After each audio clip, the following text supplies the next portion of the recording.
Bonjour à tous, bienvenue sur notre émission Sous les projecteurs de Chalon TV. Aujourd'hui, une émission religieuse. J'ai le plaisir d'accueillir le Père Pascal Renty. Bonjour mon Père. Bonjour.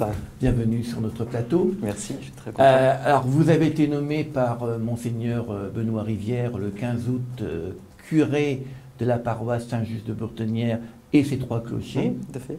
Donc, qu'est-ce que c'est que ces trois clochers? Voilà, vous allez nous expliquer un petit peu. Donc, sur cette paroisse, il y a trois clochers, c'est-à-dire trois églises, Saint-Pierre, Saint-Côme et la cathédrale Saint-Vincent. Et il y a quelques années, dans les années 90, l'évêque, qui était Monseigneur Segui, a voulu faire de ces trois paroisses, c'est-à-dire sur ces trois clochers, il y avait un responsable qui était un curé. Et donc, il a voulu faire de ces trois paroisses une seule paroisse, c'est-à-dire avec un seul responsable, avec un seul conseil économique, avec une seule équipe d'animation paroissiale, c'est-à-dire une équipe composée de laïcs qui nous aide à faire grandir cette communauté paroissiale, quoi. Le conseil économique, c'est ce conseil qui gère un petit peu l'intendance voilà, de l'Église, voilà. Qui est là pour nous alerter s'il y a telle chose qui ne va pas au niveau comptable, si il y a trop de dépenses, s'il n'y a pas assez de recettes, il faut équilibrer les budgets, quoi. Donc en ce moment, c'est très dur, déjà par le confinement, et puis je veux dire, il y a des paroisses qui souffrent plus que d'autres. Nous, en ce moment, on commence à un petit peu souffrir, c'est-à-dire nos dépenses, il faut qu'on fasse attention qu'elles ne soient pas trop importantes, parce que nos recettes, elles commencent à être limitées, quoi. Et les recettes viennent des dons des voilà, fidèles et des quêtes, c'est ça? Ça vient des dons des fidèles et des quêtes, donc comme il n'y a pas de messe en ce moment, pas de quête. Qui dit pas de quête, pas d'argent. Pas d'argent. Alors, comment vous êtes venu cette vocation de consacrer votre vie à l'Église et à Dieu? Alors j'ai toujours voulu être prêtre. À 11 ans, donc en 6e, le prof de français, qui était une religieuse, nous avait demandé en fait, d'écrire sur un papier ce qu'on voulait faire plus tard. Et moi, j'avais marqué « Je veux être prêtre ouvrier ». Et parce que je ne pouvais pas concevoir qu'un prêtre ne travaille pas. Et donc pour dire que ça vient de très loin. Et ça vient du fait certainement que j'ai toujours baigné dans la religion. Je suis toujours allé à la messe le dimanche. Ma maman est organiste, mon papa faisait partie de la chorale paroissiale. Et il s'occupait donc de l'église, voilà, la sacristie, et ainsi de suite. Donc en fait, j'ai toujours baigné dedans. Et pour moi, en fait, Dieu n'est pas une idée, mais une personne. Et du coup, en fait, en découvrant ça, j'ai senti en fait que le Seigneur m'appelait à me mettre au service des autres en devenant prêtre, quoi. Et donc, vous n'êtes pas natif de Bourgogne, vous venez de très haut, oui. Vous êtes un ch'ti, c'est ça? Je suis un ch'ti, je viens du pays du Maroilles, c'est-à-dire l'Avesnois, c'est-à-dire à 80 km au sud de l'île, en frontière belge. Alors, vous faites vos études comme n'importe quel jeune. Ouais. Vous avez un BTS. Oui, j'ai un BTS en électrotechnique, oui, parce que je suis assez manuel et je ne suis pas du tout littéraire. Ouais. Et du coup, j'ai fait donc un BTS en électrotechnique. Et après ce BTS, à 20 ans, je suis rentré au séminaire de Paray, c'est-à-dire le lieu de formation pour devenir prêtre. J'ai passé 3 ans à Paray. Et en octobre 92, j'ai fait mon service militaire, comme tout Français à l'époque. À l'époque, puisque c'est fini. Voilà, c'est fini. Et donc, vous l'avez fait en Allemagne? Oui, j'ai fait ça à Berlin, comme grenadier voltigeur. J'étais en 46e ERI et j'étais dans une section mortier lourd. Et donc, ce qui est intéressant là-bas, c'est qu'on côtoyait des gens de toutes conditions et toutes origines sociales. On avait des gens notamment une personne qui avait été en prison, notamment pour vol et ainsi de suite. On le retrouvait dans la section. Et ce qui me permettait de rencontrer des gens que je n'aurais pas forcément rencontrés dans le quotidien. C'était vraiment très, très intéressant, quoi. Et ce qui est curieux, j'ai découvert aussi la confiance qu'on pouvait avoir, même dans des gens qu'on n'aurait pas forcément eu confiance. Et par exemple, ma porte de chambre et mon armoire étaient toujours ouverts, alors que je savais qu'il y avait, je veux dire, j'avais confiance et il y avait une fraternité au sein de cette section qui était bigarrée, c'est-à-dire il y avait à la fois des philosophes, à la fois des manuels, à la fois des... Bref, et c'est ça qui était très intéressant. Et donc, vous étiez à un poste où un poste où on pouvait tuer, hein, vous étiez grenadier, c'est ça? Grenadier voltigeur. Alors, est-ce que à l'époque, vous étiez, quand on sort du séminaire, on est quoi? C'est quoi le titre? Là, c'était entre. En fait, il y a deux parties dans le séminaire, le premier cycle et le second cycle. Et là, c'était entre les deux parties, les deux cycles. Donc, c'est quoi le nom qu'on donne de quelqu'un qui a le premier cycle? Il n'y a pas de nom. Il n'y a pas de nom, mais en fait, je me rappelle le capitaine, il m'appelait mon père. Oui. Je me rappelle une fois, on devait aller à ce qu'on appelait la NPE, c'est-à-dire Pôle emploi, et on devait y aller. Ça faisait partie du cursus du service militaire, on devait passer. Et à la fin, il me dit mon père, est-ce que vous avez trouvé du boulot? Pas encore, mais bientôt. Voilà, c'est ça. Donc, les officiers se confiaient quelquefois aussi. C'était ça qui est très intéressant. Donc, j'étais pilote d'Iltis. Une Iltis, c'était une petite Jeep. Et le lieutenant, il se confiait à moi. Il me disait un petit peu comment. C'était intéressant. Donc, vous n'étiez pas amené à servir d'une arme? Ah bah si, j'étais... Si, vous pouviez tuer quelqu'un. Ah bah non, parce qu'au service militaire, on tuait personne, on s'entraînait. Par contre, j'étais très bon en tir. Ouais. J'aimais beaucoup tirer. J'aimais voir aussi les nouvelles technologies, notamment pouvoir piloter ou conduire une Jeep avec des amplificateurs de lumière et compagnie. Moi, j'étais fan de ça. C'est votre côté manuel, BTS, tout à fait. Tout ça. Tout à fait, et donc, après le service militaire qui durait à l'époque 10 mois, voilà, c'est ça. Vous je suis parti au séminaire à Aix-en-Provence, parce que Paray-le-Monial ne faisait que le premier cycle, c'est-à-dire 3 ans. Et là, je suis parti pour, on va dire, 3 ans à Aix-en-Provence, au séminaire d'Aix-en-Provence. Et au bout de 3 ans, j'étais ordonné diacre. À Digoin. À Digoin, tout à fait, effectivement. Vous revenez, Paray-Digoin, c'est un peu pareil, hein? Tout à fait, côté, voilà, donc, tout à fait. Vous venez là. Donc, qu'est-ce que c'est qu'un diacre? Un diacre, c'est un serviteur. C'est celui qui est au service du peuple de Dieu. Et tout prêtre est diacre avant tout. C'est-à-dire qu'il se met au service. C'est-à-dire le prêtre, c'est vraiment celui qui doit se mettre au service des autres. Le prêtre qui serait au-dessus des autres en écrasant les autres, eh bien, il sera en dehors de sa vocation de prêtre. Le prêtre, c'est vraiment celui qui se met au service des plus pauvres, au service de sa communauté, puis au service des hommes et des femmes de la société, quoi. Mais un diacre peut dire la messe? Non. Par contre, on peut célébrer des mariages, on peut baptiser et puis donner la communion. Voilà. Tout. Mais un diacre peut être aussi un laïc. Alors, je pense qu'à Chalon, monsieur Galmiche n'a pas fait de séminaire parce qu'il était avocat. Tout à fait, tout à fait. Donc un diacre peut être un laïc. Alors oui, il est tout à fait. Donc on va dire en termes exacts, il n'est plus laïque en tant que tel, mais il est tiré on va dire, il est tiré des laïcs. Il suit une formation qui dure, je ne sais pas, 3-4 ans. Formation en week-end ou en cours du soir. C'est surtout le week-end. Et donc il a une formation avec l'épouse, parce que l'épouse suit la formation. Et puis au bout d'un certain temps, prédiscernement de lui, de la communauté, de l'Église, eh bien il est ordonné diacre pour se mettre au service du peuple de Dieu. Quoi. Et donc il peut faire comme vous quand vous étiez diacre. Voilà, tout à fait. Voilà, il n'y a aucune différence entre lui, le diacre qui est ce qu'on appelle diacre permanent, comme Dominique Galmiche, et moi quand j'étais diacre. Il n'y a aucune différence. Sauf que moi, après, je vais devenir prêtre, mais je reste diacre. Là, je reste diacre. Mais je suis, on va dire, en plus, prêtre.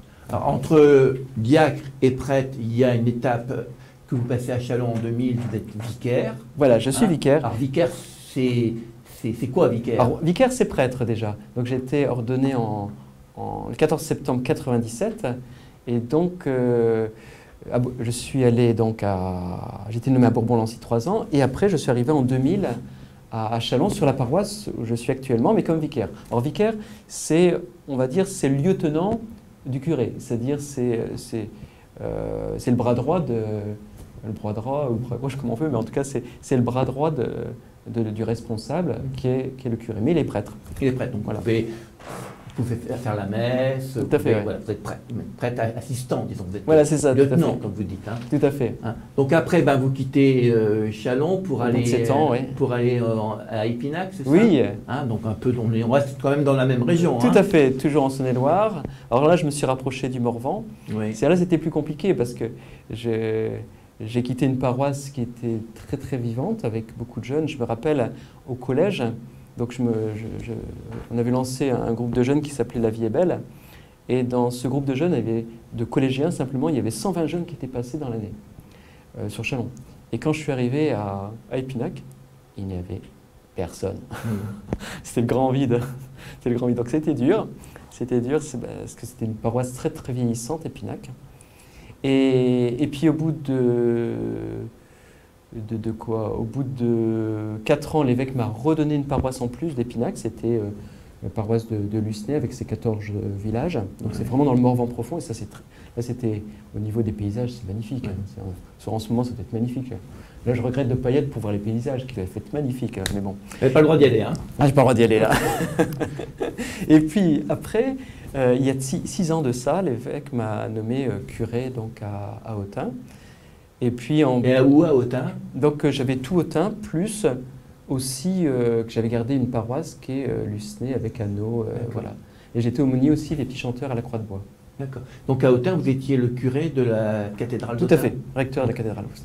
Ça s'appelle recteur? Ça s'appelle recteur, oui. D'accord. Beaucoup de termes. Hein. Ah oui, tout à fait. D'accord. Ouais. Donc, et après, bon, le 15 août 2020, l'évêque m'a demandé si j'acceptais de partir et d'être nommé donc à Châlons. Saint-Just. À Saint-Just. Donc, vous revenez un petit peu. Et j'ai accepté. Ça vous a fait plaisir de revenir sur Châlons? Oui et non. Ou quitter Autun? Parce que j'aimais beaucoup Autun. En fait, je m'attache au sol. C'est comme tout le monde, on s'attache. Hein. Donc ça faisait quand même 14 ans que j'avais quitté. Et 13 ans, pardon. Ça fait 13 ans que j'avais quitté donc, Châlons. Et du coup, on s'attache quand même au Morvan et c'est attachant. Et donc, arrivé ici, donc, ouais, je connaissais la paroisse et en même temps, je connaissais un petit peu comme on va visiter une maison. Je crois que c'est exactement ça l'exemple. On va visiter une maison, effectivement, l'extérieur, la maison est identique. Voire même le crépier n'a pas été refait. Mais quand on ouvre la porte, on s'aperçoit qu'à l'intérieur, tout a changé. Bah, tout a changé, mais beaucoup de choses ont changé parce que c'est une paroisse très vivante, la paroisse du centre-ville de Châlons. Et du coup, en fait, il y a un turnover au niveau des paroissiens, c'est-à-dire il y a des cadres, par exemple, qui restent sur Châlons pendant 3-4 ans. Et du coup, au bout de 3-4 ans, ils changent, ainsi de suite. Et du coup, ça fait changer beaucoup de la mentalité de la paroisse. Et donc, la mentalité de la paroisse a évolué énormément. Et c'est ça qui est très intéressant quand on arrive sur une paroisse qu'on connaissait avant, surtout une paroisse très vivante, de voir l'évolution. En bien, hein. Et je suis vraiment surpris de voir la belle évolution qu'il y a pu y avoir sur cette paroisse. Quoi. Alors, sur cette paroisse, qui a 3 églises, oui. On rappellera quand même à Châlons, il y a 5 églises. Oui, c'est ça. 5, il y a Saint-Paul. Saint-Paul. Et il y a Notre-Dame. Notre-Dame. Et puis aussi le Sacré-Cœur. Sacré-Cœur Notre-Dame, c'est une seule paroisse. C'est une paroisse. Et puis après, Saint-Paul, une autre paroisse. Voilà. Et puis après, il y a vous. Voilà, c'est ça. Ouais. Alors, est-ce que par rapport à votre paroisse, avec ces 3 églises, dont la cathédrale quand même, hein, c'est pas rien, est-ce que vous avez un projet en tant que chrétien, en tant que prêtre, pour les fidèles? Est-ce que vous avez une envie particulière? Bon, je pense qu'il y a des directives qui viennent bien sûr du pape, de l'évêque, etc. Mais est-ce que vous avez une latitude, je pense, est-ce que vous avez un projet pour cette paroisse en particulier? Alors, contrairement à ce qu'on pense, on n'a pas de directive de Rome ou d'Autun, ou de l'évêque. Ouais. Non. Et je pense que l'évêque, il nous fait confiance. Et il nous invite à nous mettre dans les pas de Jésus. Et de le faire le mieux possible. Alors si peut-être la directive qu'il peut nous donner, c'est d'impliquer toujours plus les laïcs. Je pense que c'est la directive et l'attention plus pauvre. Attention plus pauvre, responsabiliser les laïcs et aider le peuple de Dieu à nous tourner vers le Seigneur dans la prière. Je pense que s'il y a des directives, c'est ça. C'est ça. Je pense qu'il n'y en a pas d'autres. Et du coup, en fait, moi, mon objectif, Vous allez dire c'est tout bête, tout simple, et dans toute association on pourrait vivre ça. C'est de faire grandir la fraternité. Pour moi, c'est essentiel, essentiel, essentiel. La fraternité. Alors, on pourrait se dire, mais la fraternité se vit déjà sur la paroisse. Vous êtes chrétien, donc oui. Fraternité, c'est un élément de base de la chrétienté. Mais on doit faire grandir ça le plus possible. Et moi, c'est vraiment mon désir. Et ça se vit déjà très très bien, notamment avec ce qu'on appelle le parcours alpha, qui est des enseignements qui sont donnés, mais la base de ce parcours alpha, c'est la convivialité. Et ça, c'est donc autour d'un repas et ainsi de suite. Alors, dommage que maintenant on ne puisse plus à cause du confinement, bref. Mais la convivialité, pour moi, c'est quelque chose d'important. Faire des pots de l'amitié après les messes ou une fois par mois. Normalement, ça devait commencer au mois d'octobre-novembre. Un repas partagé le dimanche, une fois par mois. On aimerait, alors je pense, ça risque de battre de l'aile, mais pour Noël, le jour de Noël, faire un repas. Avec combien de personnes dans votre idée? Le monde qui veut. Ouais. 100 personnes de... Oui, 200. tout à fait. Alors, je pense que malheureusement, on n'aura pas 200, 300 personnes qui viendront pour ce repas de Noël. Mais après, je vois, on a lancé ça sur Autun. Alors, c'est une petite ville aussi. Hein. On avait 40 personnes, et notamment des gens qui m'ont dit c'est la première fois qu'on fête un si beau Noël. Et c'est génial, quoi. Alors, on est à la vaisselle et ainsi de suite. Et même pour moi, ce sont les plus beaux Noëls que j'ai passés, c'est-à-dire mettre au service d'être à la vaisselle. Donc c'est le prêtre ouvrier là qui parle. Ah oui, voilà, tout à fait, c'est le prêtre ouvrier. Et moi, je me sens bien là-dedans. Le travail est aussi une valeur chrétienne qu'il faut ouais. développer dans la fraternité et le respect. Tout à fait. Moi, je ne peux pas rester à rien faire, quoi. Je vais à la rencontre des gens et puis je mets la main à la pâte quand je ne suis pas le gars qui se fait servir. En tout cas, je ne veux pas être le gars qui se fait servir. Et je veux mettre la main à la pâte, être serviteur, et puis voilà. Et vous avez d'autres projets que ces repas en commun? Je dirais que c'est le projet principal. Et puis, j'ai aussi, depuis une vingtaine d'années, une attention toute particulière pour les jeunes. Donc, je suis directeur de centre de vacances. Et du coup, j'espère pouvoir développer cela ici. Il y avait déjà des camps d'hiver sur la paroisse, alors maintenant c'est un petit peu tombé à l'eau cette année. Parce que,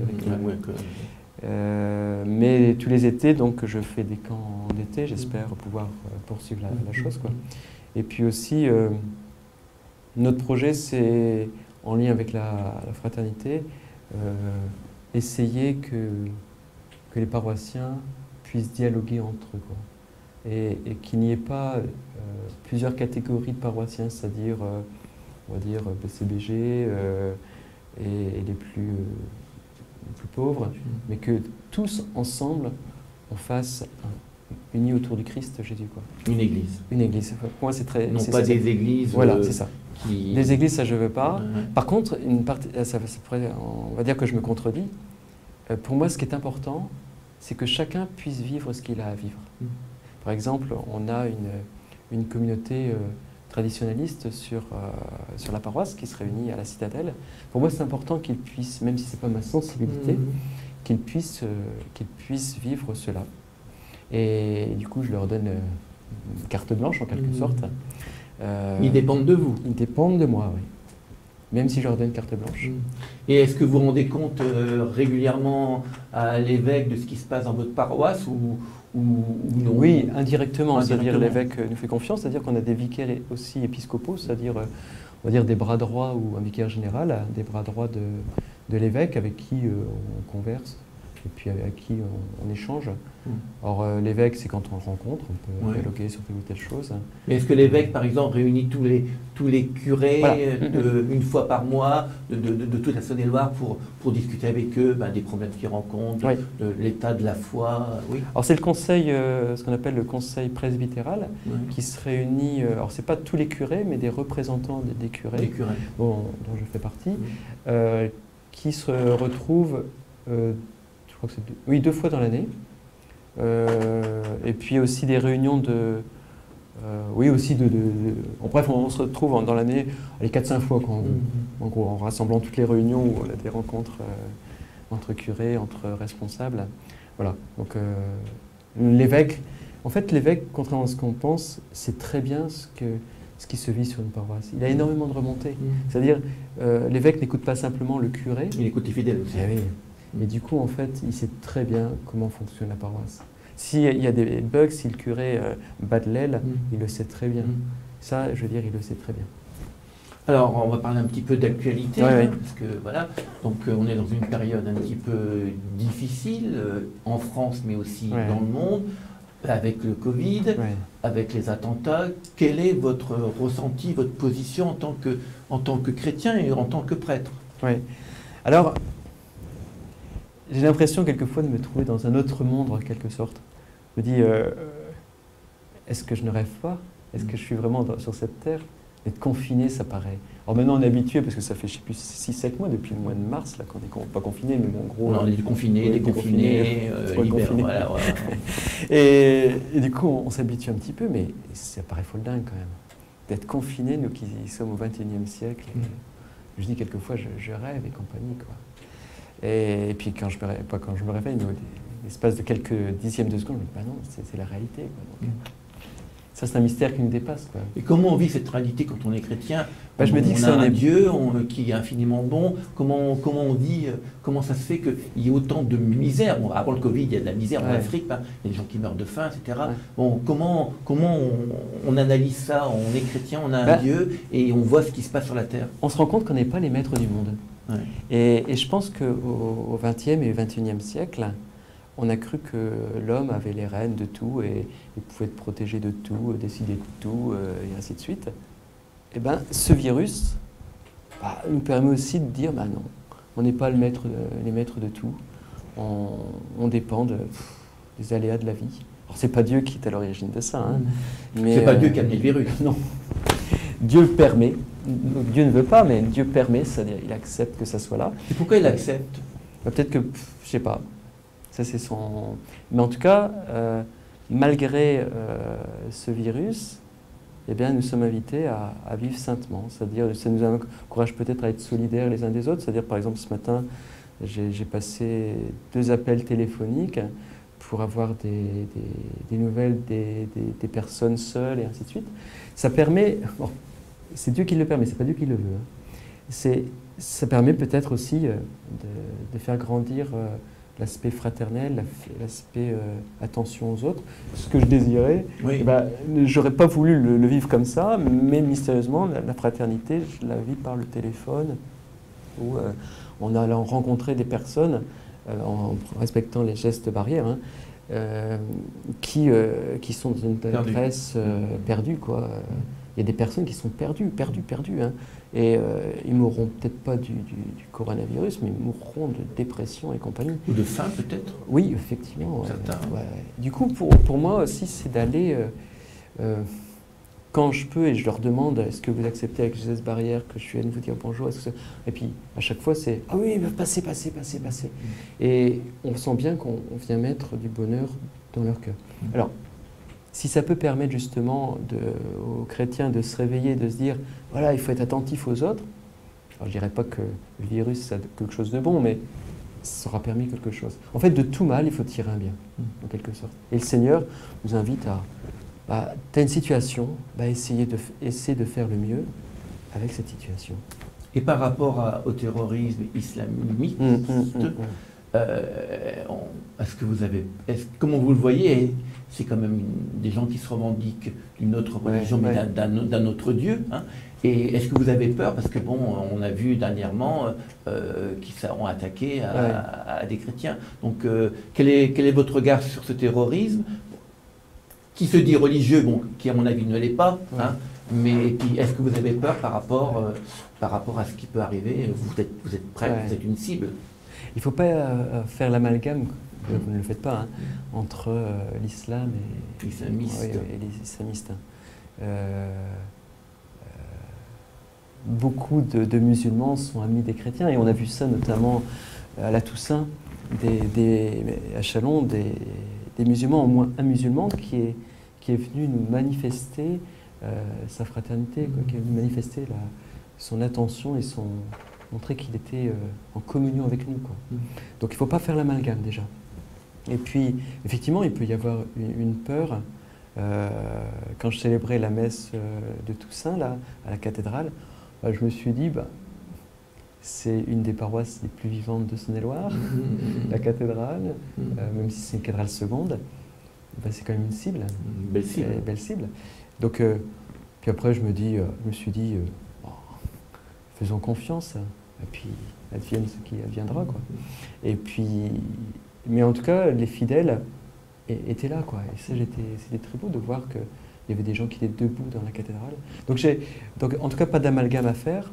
Et puis, c'est une mauvaise compréhension de Dieu, parce qu'un Dieu, quel qu'il soit, ne peut pas vouloir la mort des autres, quoi. Ça, c'est pas possible. Alors, l'évêque, Monseigneur Rivière, est très attentif aux migrants. Je l'ai vu plusieurs fois intervenir pour dire aux chrétiens, ces migrants, vous devez les accueillir car ce sont des humains, comme nous. Vous êtes dans la même démarche. Oui, c'est-à-dire on ne peut pas aller à l'encontre de cet accueil. Et d'ailleurs, le pape le rappelle fortement dans son encyclique Tutti Fratelli, qui est sortie le 4 octobre, si je ne dis pas de bêtises. Donc, c'est une encyclique qui engage énormément au niveau de la vie fraternelle, à nous rappeler qu'on est tous frères. Et il nous invite notamment à prendre conscience que pour développer notre personnalité, notre être, on ne peut pas la développer coupée des autres. On doit forcément, pour développer notre être, se développer psychologiquement tout notre être, notre âme, eh bien, nous devons aller à la rencontre des autres. Et les autres, quels qu'ils soient. Et d'où aussi l'importance aussi d'accueillir. Après, il y a aussi le bon sens, c'est-à-dire, admettons qu'on ait 10 € en France pour vivre, c'est-à-dire que la nation est 10 €.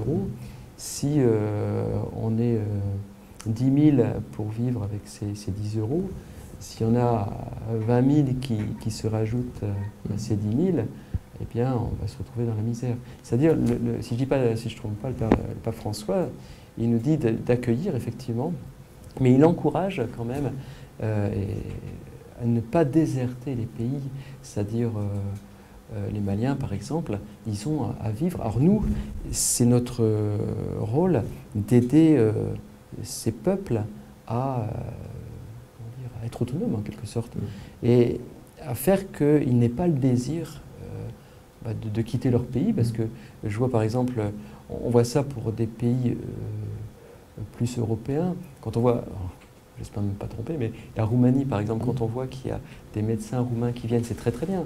Pour nous, c'est très très bien. Et pour les Roumains. Mais je me dis, les Roumains. Et pareil pour l'Afrique. Je veux dire, je ne dirais pas que les meilleurs d'Afrique viennent en France, mais je veux dire... Si bien temps, on va les chercher. Voilà, c'est ça. C'est pas, il faut pas... Dans quelques années, on va nous reprocher d'avoir piqué toutes les forces vives de ces pays pour la France. Je vois ça par rapport aux prêtres. On manque de prêtres. Est-ce que la solution, c'est de faire venir des prêtres africains? Moi, je ne pense pas. Or qu'il y en a qui nous aident, ça sans aucun problème. Mais, je veux dire, dans quelques années, on va nous dire, maintenant, vous avez pillé ces pays-là de leurs prêtres, et du coup, il y a une déchristianisation dans ces pays. Et je pense que c'est valable pour tout. Donc, il y a à accueillir, effectivement, mais il faut discerner. Le gouvernement, indépendamment de la politique, quelle qu'elle soit, je pense qu'essaie de faire ça le mieux possible, quoi. Indépendamment du parti en pouvoir. Et on voit la politique d'accueil plus ou moins la même, en gros, d'un parti, quel que soit celui qui nous gouverne. Et je pense qu'ils essaient de faire le mieux possible, quoi. Voilà. Alors, deux dernières questions. Dans l'Église, il y a un mouvement pour que les prêtres, comme ce que font les pasteurs, puissent se marier. Pour l'instant, le pape est à écoute, et c'est un mouvement peut-être minoritaire. Quelle est votre position par rapport au célibat des prêtres et par rapport donc au mariage? Alors, il n'y a pas de... Comment dire, on peut être prêtre catholique et marié. C'est-à-dire, par exemple, il y a les rites orientaux. qui ont la possibilité donc d'ordonner des hommes mariés. Donc il n'y a pas d'incompatibilité avec le fait d'être prêtre, marié et prêtre. Par contre, dans le rite, on va dire latin, c'est-à-dire en Occident, c'est-à-dire la France, on va dire l'Europe en gros, et puis États-Unis et puis Afrique, on peut dire que là, il y a une discipline qui a été prise. C'est d'ordre discipline, il faut mal le comprendre, c'est-à-dire c'est le désir que les hommes qui soient prêtres ne soient pas mariés.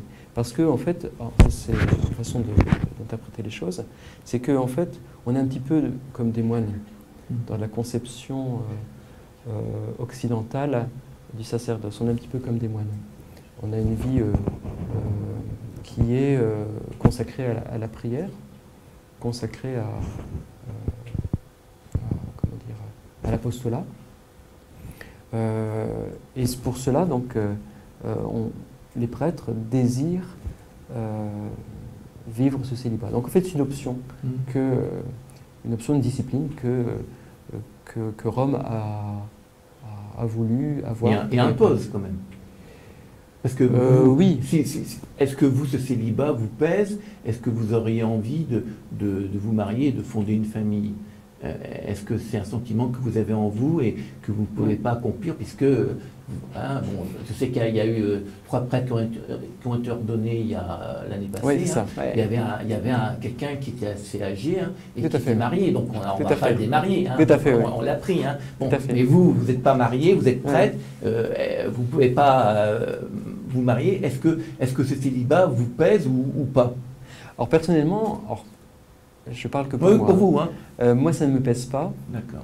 Je pense que ça ne pèse pas si notre vocation est vraiment vécue comme une consécration à Dieu. Moi, j'ai consacré ma vie un petit peu comme un moine. Et puis aussi, d'où l'importance aussi de la vie fraternelle, d'être entouré par des familles. Donc moi, j'appartiens à une communauté, la communauté l'Emmanuel, et justement, cet aspect famille est très important, c'est-à-dire régulièrement, on se retrouve ensemble, et du coup, l'aspect fraternel est là. Et du coup, est-ce que ça me manque la vie familiale en tant que telle? Non. Moi, je dirais non. Et puis même, je suis directeur de centre de vacances, comme tout à l'heure, mais de voir des jeunes grandir, alors c'est pas mes enfants, mais j'ai l'impression d'être, entre guillemets, un petit peu père quand je suis directeur de centre de vacances et que je vois ces jeunes qui grandissent et qui évoluent bien, quoi. Et donc, mais c'est un appel qui est propre, quoi. Tout le monde n'a pas cet appel-là, je pense. Et si le pape décidait cette possibilité aux prêtres en exercice de se marier, est-ce que vous seriez choqué ou vous diriez alors ce qu'ils veulent? Le prêtre peut, le pape peut autoriser des gens mariés à être prêtres, mais sauf erreur de ma part, et je ne suis pas historien, on n'a jamais vu dans l'Église catholique et même l'Église d'Orient, les orthodoxes, on n'a jamais vu des prêtres qui se marient une fois prêtres. Oui, mais ça peut changer, le prêtre, le pape peut changer aussi les règles. Il pourrait peut-être changer. Puisque il est en train de réfléchir à d'autres choses. Par exemple, il est en train de réfléchir, l'Église par rapport au mariage pour tous a une position très très ferme. Le pape François est plus ouvert. Là, il a parlé il y a 15 jours du contrat d'union civile, donc qui permet à 2 êtres de même sexe d'être unis, pas mariés mais unis. Donc il y a une évolution. Alors quelle est votre position par rapport à ce contrat d'union civile? Est-ce que vous trouvez que c'est une bonne chose que le pape aille dans ce sens ou personnellement Alors comme le pape l'a rappelé, il n'encourage pas au mariage parce que par définition le mariage c'est un homme et une femme. Donc ça changerait la définition du mariage, du vocabulaire. Mais c'est une bonne question, l'union civile. Personnellement, alors, je vais vous répondre et vous allez dire que je ne vais pas répondre directement à la question. Pour moi, en fait, je veux dire, l'homme est ce qu'il est. C'est-à-dire, certains ont des tendances homosexuelles, d'autres hétéros. Et c'est important, en tant que chrétien, d'accueillir l'homme tel qu'il est. Et j'ai pas de jugement à avoir sur lui. Pour moi, c'est essentiel, quoi. J'ai côtoyé des homosexuels, ça me pose pas de problème. Vous en voyez peut-être dans tout à fait dans la vie, tout à fait dans mes églises, tout à fait. Oui. Alors là, je connais pas encore bien la population parce qu'à raison du confinement, mais quand j'étais là à Châlons en 2000, effectivement, j'en côtoyais, effectivement, tout à fait. Et donc, je veux dire, on est comme on est, hein, et j'ai pas de jugement à porter. Je ne veux pas porter de jugement par rapport à ça. Après, l'union civile, après, on a du mal à savoir ce qu'il a voulu dire à travers ça, je pense. Justement, et je pense qu'il fait référence à ce qui se vit déjà dans certains pays, dans certains États, où il y a possibilité d'avoir une union civile, donc dans la mairie ou dans le, je sais pas trop quoi, dans leur mairie. Mais après, ça dépend de l'État. Moi, je ne porte... j'ai pas d'opinion là-dessus, quoi. Je me dis, pour moi, ce serait différent s'ils avaient des enfants. Et pour l'enfant, effectivement, peut-être qu'il y a besoin d'une structure, c'est-à-dire tout bête, par exemple, le couple, on va dire, de parents, d'un enfant, admettons qu'il décède, forcément décède un jour ou l'autre, il décède, il faut bien que l'enfant ait, comment dire, au niveau de l'héritage, une succession, qu'il y ait une succession qui se fasse. Alors peut-être qu'à ce niveau-là, effectivement... Oui, c'est un peu le but du contrat d'union civile, c'est les biens, mais c'est aussi s'il y a des enfants qui viennent d'un mariage précédent, que ces enfants ne soient pas laissés à eux-mêmes, c'est-à-dire que le deuxième papa ou la deuxième maman, qu'il a aussi élevé, puisse avoir les droits. Tout à fait. Hein. Et ça, je pense que c'est cela qu'il a voulu dire, c'est-à-dire dans les pays où l'union civile est acceptée, eh bien, et qu'il y a possibilité aussi d'adopter dans certains pays, eh bien, dans ce cas-là, c'est important pour l'enfant qu'il y ait cette union pour que, une fois que l'un ou l'autre décède, voire les deux, eh bien, que l'enfant ne se retrouve pas à la DAS, quoi. À la DAS, oui. Ce serait quand même terrible. Oui, ça serait terrible. Donc, après, on ne sait pas trop ce qu'il a voulu dire, parce que le pape, quelquefois, il donne des choses, et puis après, ça nous cherchait, quoi. Oui, puis après, bon, ce qu'il a dit, ça a quand même fait un peu turbulence. Les cardinaux ne sont pas forcément aussi progressistes que le pape François, qui a un message quand même très, très ouvert. Hein. C'est-à-dire que je pense que le pape François est un petit peu jésuite, c'est-à-dire il lance des trucs en l'air. Puis il regarde. Et puis il regarde. Donc il ne répond pas aux questions. Et puis il voit les réactions. Et en fonction des réactions des uns et des autres, moi, le pape François m'a beaucoup dérouté il y a quelques années dans beaucoup de domaines. Et du coup, on m'avait dit un jour, attends, en fait, il te lance des trucs comme ça en l'air, et puis il voit comment ça réagit. Et puis après, en fonction des réactions, eh bien, il va écrire telle lettre, pas encyclique, mais telle lettre apostolique, et ainsi de suite, où il va remettre les choses en ordre, et puis on va mieux comprendre les choses. On va réfléchir avant aussi. Voilà, c'est ça. On va discuter, réfléchir, tout à fait. Essayer d'aboutir à un consensus si c'est possible. Voilà, tout à fait. Ouais. Donc en fait, c'est pas quelqu'un qui réfléchit tout seul, il lance des idées en l'air, et puis à nous de réagir, répondre, et puis avec l'aide de la prière, essayer de voir qu'est-ce qui est bon, quel est le bien commun, le bien à suivre et la vérité aussi à suivre, qui est le Christ. Écoutez, mon père, on a fait un petit peu le tour de Merci. vous. Hein. On a abordé quelques problèmes de société. Donc, je remercie le père Pascal Renty d'être venu nous parler de lui, de l'Église, de sa foi, de la chrétienté. On essaiera de développer ce genre d'émission. Bien sûr, on va essayer d'inviter l'imam, on va inviter le pasteur, le rabbin si... Il y a un nouveau pasteur. Il y a un nouveau pasteur. Donc il y a plusieurs pasteurs ici. Il y a plusieurs pasteurs. Donc voilà, on invitera un pasteur, on a peut-être un rabbin. Puis on a aussi envie un petit peu, avec les forces religieuses, d'engager des débats de société. Ah oui, il faut pas hésiter. Comment l'Église catholique voit, on en a parlé un peu, le mariage pour tous, le contrat d'union civile. Voilà, l'idée, c'est aussi d'écouter. Le but de Châlons TV, c'est que chacun puisse parler et de les écouter. On ne porte pas de jugement, on écoute, on réfléchit. C'est un peu votre démarche. Tout à fait, c'est important. Comme le pape, voilà, il se lance des idées et après les gens doivent réfléchir, essayer de réfléchir pourquoi ils sont pour, pourquoi ils sont contre. Merci mon père. Merci à vous. À bientôt. À bientôt, merci.